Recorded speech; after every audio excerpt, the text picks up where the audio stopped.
The Houston Texans continue to do just kind of what it takes to be a winning program.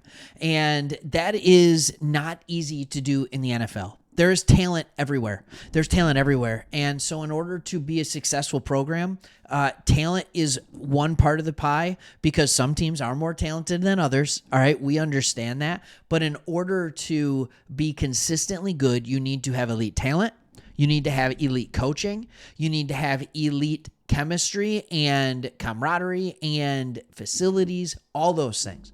And the Houston Texans, and not only that, you have to get the little things right, the important parts further down the roster.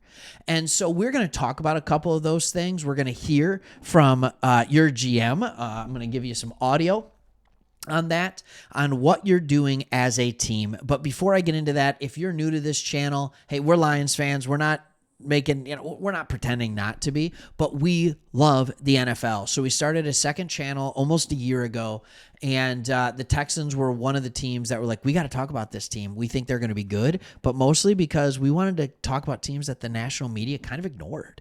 And so the Texans were absolutely one of them, but you can't ignore them anymore.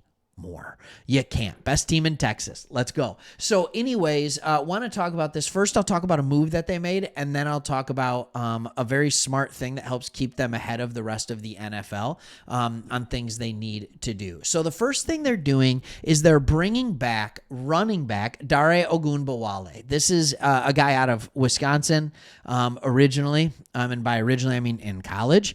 And this is a guy, I mean, you know who he is. He's almost 30 years old, and you're like, why? What are you doing signing almost 30-year-old running back? Well, you're not signing him to be your running back. If this guy gets more than 40 carries in a season, you have a problem, right? It means that your first two running backs were not healthy because you're signing him to be a fourth running back, but a running back is a position that, your third or fourth running back on your roster, you need help in special teams. And that is exactly what Dare Ogunbowale has been. He has been a special teams ace. In fact, last year, he played 227 snaps on special teams. All right, you can compare that to his amount of carries, which I believe was only 50 attempts for 158 yards, just over 3 yards a carry. All right, that's in his 2-year deal that he just had. So he's been here 2 years. And then who can forget the go-ahead field goal against the Tampa Bay Buccaneers? Like, how cool was that watching that? You're just like, there's no way this is how this is going to go. Yeah, this is how it went. And he gets the kick. All is good. That was so much fun. But the reason I talk about why this is important, and the numbers are not out yet as far as how much he's making, I'm sure it'll be similar to what it was, is because you need good special teams play, especially now that they're changing some of the kickoff rules. And there are coaches that have gone on record and they're asking, like, if the players are down close, and there's not as much speed in that area, there's not as much of a head start. They've actually talked about how oftentimes size can be more important in the return game than speed, the ability to break tackles than speed. But you're not going to throw your starting running back out there. So if you can have a guy like Ogunbowale who can play on punt coverage, who can play on punt return, who can play on kickoff coverage, but now could even possibly help you in the return game of kickoff if the Texans are one of these teams, like, it could be in all those areas. It's an important signing at not that expensive of a cost. So that's kind of where I'm going with that. Now I want to talk about another thing that you did. You got a new weight room coming in. The offices are being moved, and I will let your GM tell you why this move was made.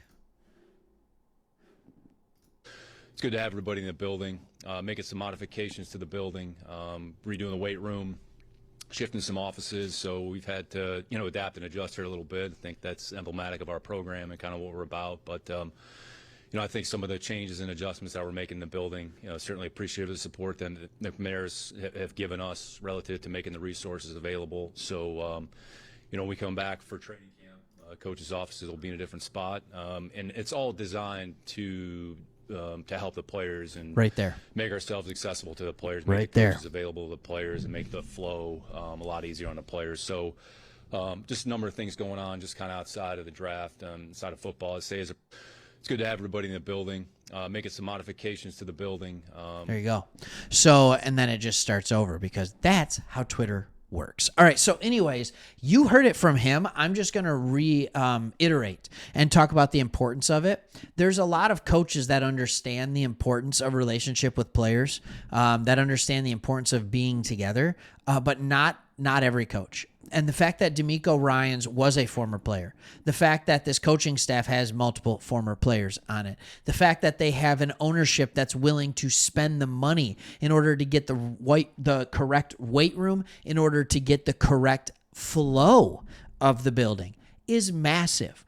All right. If you're a coach, you want to be accessible to the players. All right, that's one of the things that I think is different. You hear it all over the place. All right, so as you know, as Lions fans, we live in Michigan. So I was watching the Michigan spring game yesterday. And in that spring game, even their defensive coordinator, Wink Martindale, who's an NFL guy, says, I love good ideas. So these players have had a lot of good ideas too.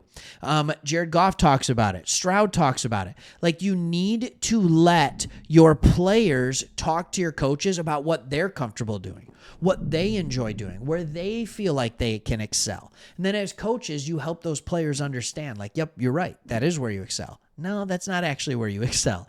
All right. And there's a difference between what you want to do and what you're good at doing.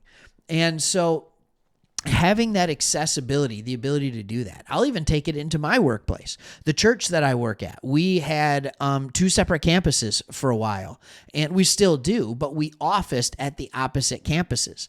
That wasn't easy. That wasn't easy when you're in one place and your boss is in another, your coach, right? And you don't have that quick, easy access to each other. We actually went as far as completely redesigning the entire basement of one of the church campuses. Well, the downstairs, not basement, don't worry. But so we could have the entire staff together. And to move the coaches' offices closer to where the players are, to have a better flow of the building, that just says that they're an organization that's committed to working together to build something special. That's what that tells me.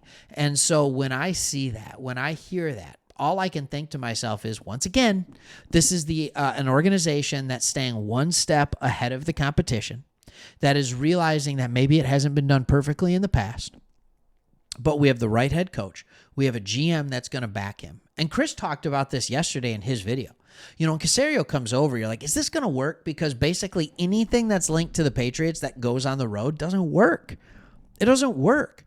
But it's working, right? He's bringing in the right talent. He's not Bill Belichick, right? So these people have their own ways. So as long as they realize, like, nope, I understand what worked for the Patriots, but I also have to understand what works for me and for this team. It looks like they're willing to do that, and you have an ownership group that's willing to put in the money to do it, even if they're horrible interviews when it talks about the uniforms. Oh my goodness. On that local news broadcast where they're talking to McNair about his wife about the new uniforms, and it's just like, what is going on, dude? Hello. But hey, if he's willing to spend the money and allow the people to make the decisions, the people that you're paying to make the decision, make them, you're going to end up well. All right. Thanks for watching. We want to be your go-to spot for Texans content. And don't forget, I think we're going live for the second round of the NFL draft. Hope to have you there. See ya.